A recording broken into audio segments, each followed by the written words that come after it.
अब हम प्रयोग की दृष्टि से असमापिका क्रियाओं के बारे में जानेंगे। इसे हम कृदंत भी कहते हैं। तो प्रयोग की दृष्टि से असमापिका क्रियाएं यानी कृदंत 6 प्रकार के होते हैं। पहला है क्रियार्थक। इनका प्रयोग भाववाचक संज्ञा के रूप में होता है अर्थात ये कृदंत जो हैं वो भाववाचक के रूप में प्रयुक्त होते हैं। जैसे समय से सोना अच्छी आदत है, यहाँ पर सोना इसका प्रयोग जो है क्रियार्थक, ये कृदंत है लेकिन इसका प्रयोग भाववाचक के रूप में हुआ है। एक और उदाहरण, मन लगाकर पढ़ना ही सफलता की कुंजी है। इस प्रकार से पढ़ना यहाँ पर भाववाचक के रूप में प्रयोग हुआ है। अगला भेद है कर्तृवाचक। नाम से ही कर्तृवाचक अर्थात इससे कर्तृवाचक संज्ञा बनती है और इसे बनाने का जो सूत्र है धातु, उसमें ने लगा होता है प्रत्यय, उसके बाद वाला या वाली इसमें जुड़ा हुआ होता है। अब उदाहरण से समझते हैं।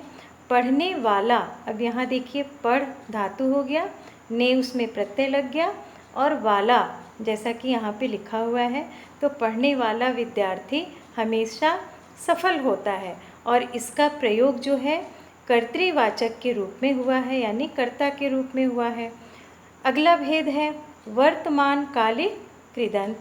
ये कृदंत वर्तमान काल में चल रही किसी क्रिया का बोध कराते हैं। नाम से ही पता चल रहा है वर्तमान कालिक, तो ये किसी भी वर्तमान काल की क्रिया का बोध कराते हैं।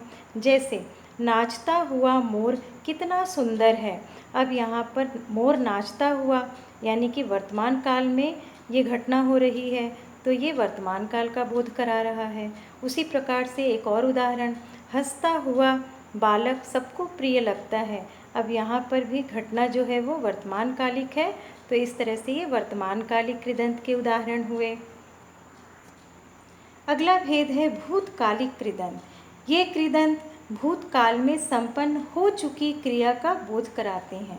नाम से ही भूतकाल यानी कि बीता हुआ, तो जो क्रिया हमें भूतकाल का बोध कराते हों उन्हें हम भूतकालिक कृदंत कहते हैं।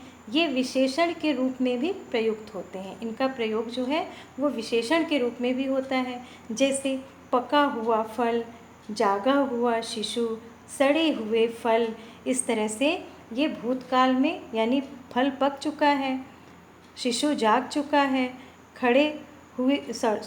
सड़े हुए फल जो हैं वो सड़ चुके हैं। तो इस तरह से ये काम जो है वो ये क्रिया भूतकाल में हो चुका है। इस तरह से ये भूतकालिक क्रिया के उदाहरण हुए।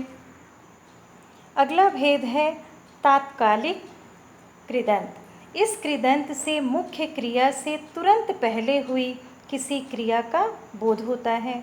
जैसे कोई मुख्य क्रिया है, उससे पहले अगर कोई क्रिया हुई है तो उसका बोध होता है और इसका वाचक प्रत्यय होता है ते ही।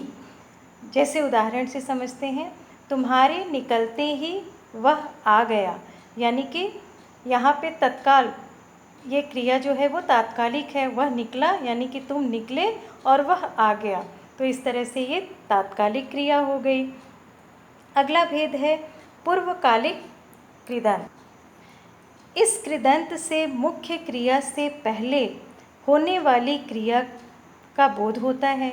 इसका निर्माण धातु में कर प्रत्यय लगने से होता है।